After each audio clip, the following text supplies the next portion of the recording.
La table ronde. Donc, je passe maintenant la parole à Joseph Larmarange, qui est démographe et chargé de recherche à l'IRD CEPED et qui va nous parler peut-être de la classe. Alors, en la classe, donc effectivement, j'ai eu le grand bonheur de coordonner l'ensemble des recherches qui ont été menées par la classe. Vous avez entendu Clémence tout à l'heure. Je ne peux parler que de la classe, mais plus peut-être de mon expérience en fait, via Atlas et avec ma casquette de chercheur dans cette discussion. Donc on le voit, il y a toujours un enjeu entre la démonstration d'efficacité à la mise en œuvre. Et je vais prendre un autre exemple, celui de la PrEP, la prophylaxie pré-exposition au VIH, très efficace, réduit de 90% le risque d'acquisition du VIH, si elle est prise correctement. Et ce qu'on voit dans la plupart des programmes de mise en œuvre, c'est la grande difficulté à recruter certaines populations et la faible rétention. La PrEP orale aujourd'hui marche bien uniquement chez les homosexuels masculins, principalement au nord, même si ça marche aussi assez bien dans plusieurs programmes en Afrique, mais les jeunes femmes, les travailleuses du sexe, les personnes trans, les migrants ne sont pas les personnes qu'on va retrouver dans les programmes de PrEP. Et plusieurs études sont là, on voit la lourdeur d'un suivi trimestriel, c'est pas perçu comme prioritaire par les populations que l'on concerne, et à l'heure où on parle d'allègement thérapeutique pour les personnes vivant avec le VIH, il faut qu'on parle aussi d'allègement de la prévention et trouver des manières plus simples. Et je ne suis pas sûr que le Cabotegravir sera la bonne solution pour toutes, et je pense que pour le coup, les implants annuels, qui ne sont pas encore là malheureusement, seraient une solution particulière. Mais ce qu'on voit bien, c'est qu'il ne s'agit pas seulement de développer des outils efficaces, encore faut-il les mettre en œuvre de manière adéquate et adaptée aux différentes réalités de terrain si on veut qu'ils soient efficients. Et là aussi, on va avoir besoin de science. On a besoin de comprendre les barrières structurelles et sociales auxquelles les populations font face. On a besoin d'adapter et d'expérimenter les modalités de mise en œuvre des interventions, pas seulement leur efficacité, mais comment est-ce qu'on va mettre ça sur le terrain. Documenter les conséquences non prévues des dispositifs, notamment les conséquences sociales, sanitaires et logistiques. Et puis, bien sûr, il faut estimer les impacts programmatiques, épidémiologiques et économiques d'un passage à l'échelle. Et donc, tout ça va nécessiter un dialogue continu entre différents types d'acteurs, décideurs, chercheurs, implémenteurs, bénéficiaires. On voit bien qu'il va y avoir un enjeu, une démarche intersectorielle pour faire dialoguer les contextes locaux avec les enjeux globaux. Et tout l'enjeu des travaux en santé mondiale notamment, c'est d'explorer finalement comment le global et le local s'articulent et s'interpénètrent. Mais attention, ces différents acteurs ont tous un calendrier, des attentes et des besoins qui sont différents.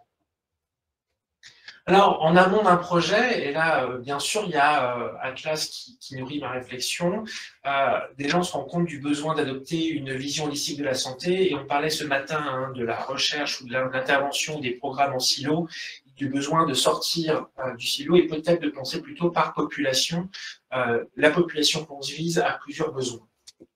C'est aussi la question de la co-construction, simultanément des interventions et des dispositifs de recherche. Et en cela, Atlas a fait une opportunité de penser le programme à la fois entre l'équipe de Soltis et l'équipe de l'IRD dès le début. On voit parfois trop de projets où on a d'une part des interventions d'un côté, de l'autre des projets de recherche ou des activités de recherche menées sur le côté, mais à part le dispositif qu'elle-même, les mises en œuvre, les modalités ne sont pas pensées de manière conjointe. Mais ça pose la question de savoir quel est le primat. Est-ce qu'on doit donner le primat à la robustesse de l'évaluation scientifique, mais au risque de dénaturer les interventions, et c'est tout le débat qui a été évoqué justement par Nicolas Méda sur la question des essais randomisés. Les essais randomisés ne peuvent pas être mis en œuvre dans la vraie vie. Un essai randomisé est très bien pour évaluer l'efficacité d'un produit ou d'un nouvel outil. Mais les essais randomisés, ce n'est pas fait pour évaluer des modalités d'intervention et ça s'y prête très mal. Est-ce que du coup, on veut mettre en avant la question des modalités pratiques de mise en œuvre, quitte à complexifier l'intervention? Dans Atlas, on a fait le choix de ne pas traquer le devenir des autotests parce qu'on pense que c'est délétère pour la distribution primaire et secondaire. Là, du coup, on ne sait pas qui sont les distributeurs, les contacts secondaires. Donc, ça a nécessité de penser des enquêtes indirectes, des enquêtes anonymes par téléphone, de l'évaluation de données programmatiques. Mais ça veut dire que du coup, voilà, les données qu'on produit, ce n'est pas un essai randomisé et il faut faire ce choix-là. Et puis, on voit bien aussi qu'il y a une nécessité de connaître en amont les besoins et les attentes des décideurs pour pouvoir faire évoluer les recommandations. Et là, par exemple, le dialogue qu'on a pu avoir avec les équipes de l'OMS en amont dans la phase de construction d'Atlas, il est aussi intéressant parce que ça nous donne aussi des besoins qui ne sont pas là et qu'on peut intégrer ou pas à la question. La difficulté, c'est que construire le partenariat, ça nécessite du temps et ce n'est pas toujours compatible avec les contraintes du financement. Alors, c'est vrai qu'avec United, on a cette phase de 6 mois de développement de vente. C'est en fait très court. Si on n'a pas déjà des partenariats très forts et très solides en amont. Et donc, du coup, il faut quand même... c'est pour ça que la question des partenariats de projet en projet, elle est essentielle, parce que sinon, on n'a pas le temps du développement. Et puis, surtout, il va falloir anticiper le transfert de connaissances, parce que c'est dès le début du projet qu'il faut le penser. La recherche qu'on met en œuvre, elle doit être forcément interdisciplinaire, en raison de la complexité des mécanismes à l'œuvre, et qui nécessite du coup des regards croisés entre les disciplines, avec des approches quantitatives et des approches qualitatives. L'évaluation, elle est forcément multidimensionnelle. Là encore, ce n'est pas vraiment en phase avec un essai randomisé qui va avoir un critère de jugement principal. Les dimensions économiques et de modélisation d'impact, elles sont essentielles. C'est important de les avoir, elles sont présentes dans la classe, parce que sinon on ne peut pas répondre à un certain nombre de questionnements, mais elles sont insuffisantes si on n'a pas en même temps les dimensions sociales. Et tout l'enjeu qu'il peut y avoir à développer une recherche dans un projet de mise en œuvre, qui est du coup un financement de mise en œuvre, c'est de ne pas confondre recherche et évaluation. Il y a parfois une limite entre les deux qui peut être un peu subtile, mais la recherche nécessite aussi que l'ensemble des questionnements liés à l'évaluation des programmes puissent se transformer en problématisation de recherche et puissent être retravaillés sous forme d'une problématique pour des scientifiques. Pendant le projet, on l'a déjà évoqué, l'intemporalité de la recherche n'est pas forcément celle de la mise en œuvre. Déjà, une recherche, ça veut dire qu'il faut développer un protocole, mettre en place les autorisations éthiques, et même si on est rapide, ça prend au minimum 1 an, la mise en place des collectes, et enfin analyser les données. Alors du coup, parfois on arrive en fin de projet, on vient d'avoir les bases de données, et il faut encore faire les analyses. Si sur un essai clinique, l'analyse principale est déjà pensée en amont, et donc, du coup, quand la fin de l'essai arrive, on vous sort l'autre comme principal, l'article est rédigé en 4 jours, le New England va vous faire un fast track en 3 jours, sortez vos résultats, c'est ce qu'a fait Tom Prano, suivi par START, et l'OMS a changé sa recommandation sur l'initiation de traitement antirétroviral en 2 mois. Mais si jamais on s'intéresse à ce qui se passe, à l'analyse des contextes, si jamais on est sur les dimensions sociales, et donc du coup sur une question qui n'est pas hypothético-déductive, mais qui va être basée sur la donnée empirique, il faut du temps pour l'analyse, il faut du temps pour laisser maturer les choses, il faut du temps pour trouver le bon cadre analytique.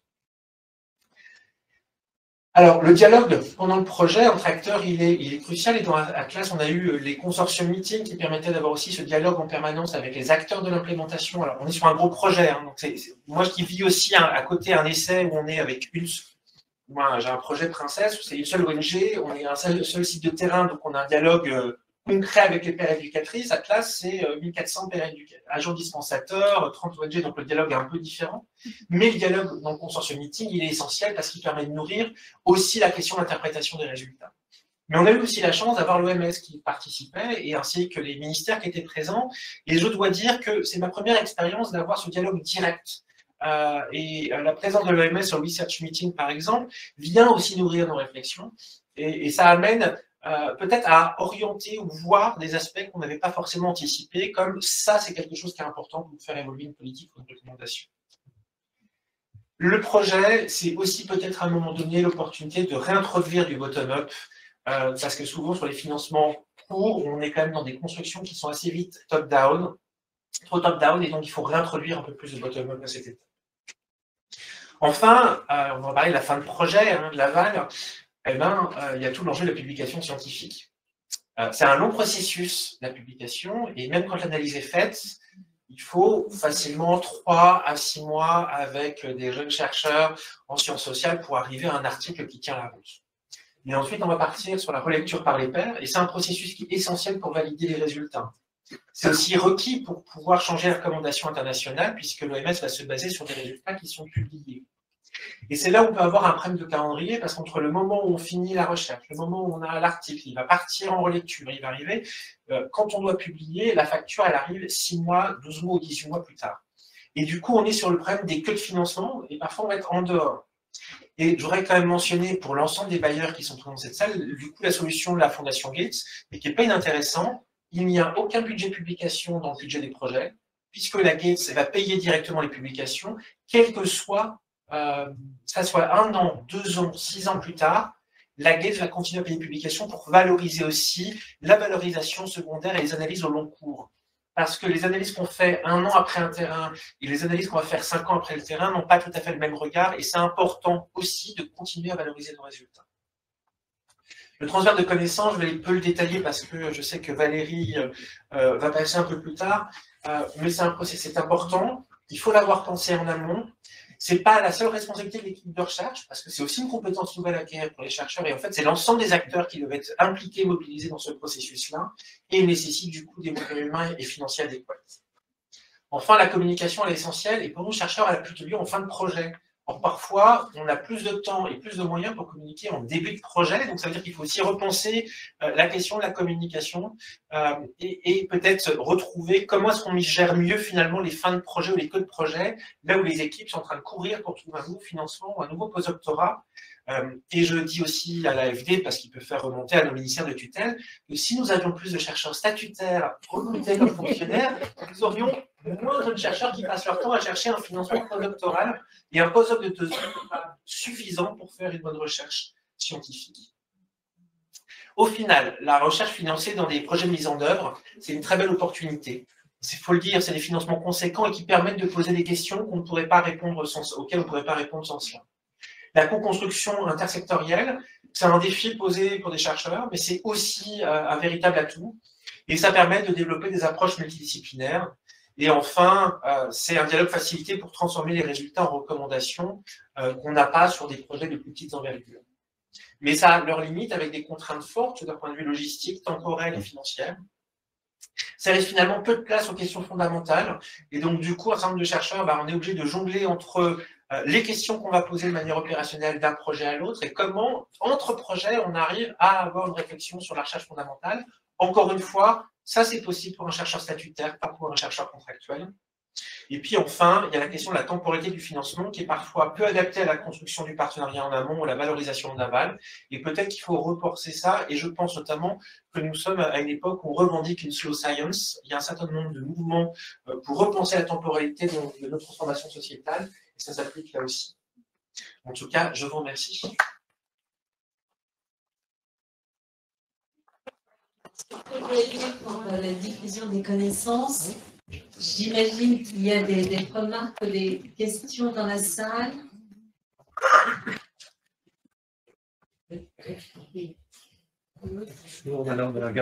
Ah bon. Merci. Je ne suis pas là souvent, donc j'en profite. Écoutez, chaque fois que je vous écoute, ce que je vous ai écouté, professeur aussi, ça me parle à 100%. Alors, on n'est pas parfait à une TED, évidemment, mais en tout cas, c'est vrai que, comme je le signalais ce matin, ce qu'on appelle un peu, c'est un mot grossier, mais la recherche opérationnelle fait partie de notre DNA. Vous avez cité le travail avec l'OMS. Nous, on a un accord avec l'OMS de ce qu'on appelle un enabler grant, c'est-à-dire que c'est l'effet de levier, c'est-à-dire que pour que, au-delà des projets qu'on a, si on veut la mise à l'échelle, on a besoin effectivement de l'appropriation de l'OMS au travers des guidelines. Et je dois dire qu'au cours des 15 dernières années, parce que ça fait quand même 15 ans, on a une façon de travailler avec l'OMS qui est totalement différente. Moi, au début, je lisais la recommandation de l'OMS et je regardais les notes en bas de page. Les notes en bas de page, au début, c'était voilà, on aurait bien aimé que le tenofovir soit disponible, mais on ne l'a pas et donc c'est trop cher. Moi, je suis allé voir l'OMS, je lui ai dit non, ça, c'est pas une note en bas de page. Il faut que vous fassiez ça en tant que recommandation. Et nous, notre boulot, c'est de trouver les moyens pour le mettre en œuvre. Et donc, au fur et à mesure, on a bâti cette proactivité. On l'a vu sur les self-tests, hein, tu en as parlé. Et c'est essentiel au boulot. Et c'est, je le dis devant les représentants de l'AFD et du ministère, c'est essentiel dans ce qu'on veut faire collectivement et ce qui a été fait au travers de ce projet. Et c'est vrai que, encore une fois, tout ce que vous avez dit sur les modes de décision, quelles sont les données, comment on peut construire des données qui répondent à une question qu'on ne se pose pas des fois au départ dans le projet, comment maintenir. Alors moi, je n'ai pas la solution pour avoir des secteurs statutaires, mais ça, c'est le genre de choses extrêmement importantes. Si on compare, il y a beaucoup de débats actuellement sur l'investissement français, le retour sur investissement et tout ça. Et je trouve qu'on devrait avoir une vision assez large parce que cette activité-là, de recherche opérationnelle ou d'évaluation, je trouve qu'elle est, il y a un travail de qualité qui est représenté ce matin dans toutes les présentations. Et alors, il y a d'autres équipes dans le monde qui le font. On travaille beaucoup avec la London School, évidemment, ou d'autres. Mais je trouve que la France, de ce point de vue-là, a des qualités qu'on ne trouve pas forcément, enfin, une approche qui n'est pas forcément celle qu'on trouve ailleurs. Et je trouve qu'elle devrait être renforcée. On devrait effectivement, ça devrait être une des priorités de la stratégie française en santé publique. Parce que si on regarde des fonctions de recherche, des fonctions de recherche opérationnelle, d'implémentation, il faut vraiment être en situation de compétition. Voilà. Merci. Pas de réponse quand même? Non, je vais être rapide. Alors, ce n'est pas le rôle d'Unitel de développer les postes de statutaire. D'accord, ça c'est pour le ministère de tutelle. Par contre, peut-être, ce que pourrait faire Unitel, c'est accorder des vraies allocations de recherche doctorale pour pas qu'on les finance sur projet, ça permet de les avoir un peu en décalé et renforcer les compétences des Africains, pas en formant des jeunes chercheurs africains via des thèses. Ça pourrait être aussi une piste qui est offerte par un bailleur comme vous. Et ça pourrait être aussi la question juste simplement des frais de publication en post-projet sur le long terme. La solution Gate, c'est une solution simple. Très bien. Je crois qu'on a une dernière question. Oui, une question du chat, du coup, sur les essais randomisés, pas forcément adaptés, du coup, à ce qu'on comprend ce matin. Quelles sont les méthodes alternatives suffisamment robustes pour prouver l'impact d'une intervention sur la santé des populations? Et une question de suivi qui est, est-ce que ces méthodes alternatives sont approuvées par la communauté des chercheurs et par les bailleurs? Alors, je vais peut-être laisser l'OMS répondre après sur la question de lesquels vont servir à du changement de recommandation. Après, on a plein de méthodologies, tout dépend de la question qui est posée, et c'est pour ça qu'il n'y a pas une seule réponse unique. Ce qui se passe, c'est qu'un essai randomisé contrôlé, c'est pour répondre à une question extrêmement précise, on veut contrôler tous les éléments qui y a autour. Oui, mais alors, on n'est pas dans ça ne permet pas de contrôler comment ça se passe en vraie vie, avec des médecins qui viennent pas un jour sur deux, avec des files d'attente importantes, avec...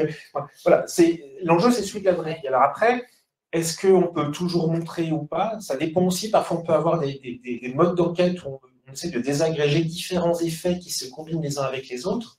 Je pense que Valérie pourrait parler de comment on développe une théorie du changement pour ensuite mettre un système de collecte pour essayer de montrer ça en œuvre. Il y a plusieurs approches. Tout dépend des questions qu'on veut se poser, mais à un moment donné, si on veut pouvoir avancer dans la question de l'opérationnalisation, du passage à l'échelle et de l'implémentation, il faut aussi aller regarder les choses, on va dire, en vraie vie, entre guillemets, même si toute opération de recherche change un peu les conditions de la réalité, et puis se doter des moyens d'aller aborder la complexité, parce que la vie humaine, elle est complexe, la vie sociale, elle est complexe, et c'est ces interactions-là qu'il faut aller explorer. Merci. Alors, on va passer à une vidéo qu'a préparée Soltis, mais juste pour compléter cette réponse, moi qui viens du domaine du vaccin, qui suis en plein dans le domaine du vaccin, il y a quand même une pratique, qu'on a bien vu avec la Covid, qui est l'essai randomisé, phase 1, phase 2, phase 3, et puis l'évaluation de l'efficacité en vie réelle. Et cette évaluation de l'efficacité en vie réelle, c'est elle qui donne la véritable efficacité. Et je pense que c'est vers ça qu'il faut tendre pour ces interventions de santé publique. Une phase dite de phase 4, c'est-à-dire l'efficacité en vie réelle, qui ne correspond pas effectivement à des essais randomisés, mais qui est la véritable efficacité qui tient compte de tous les facteurs de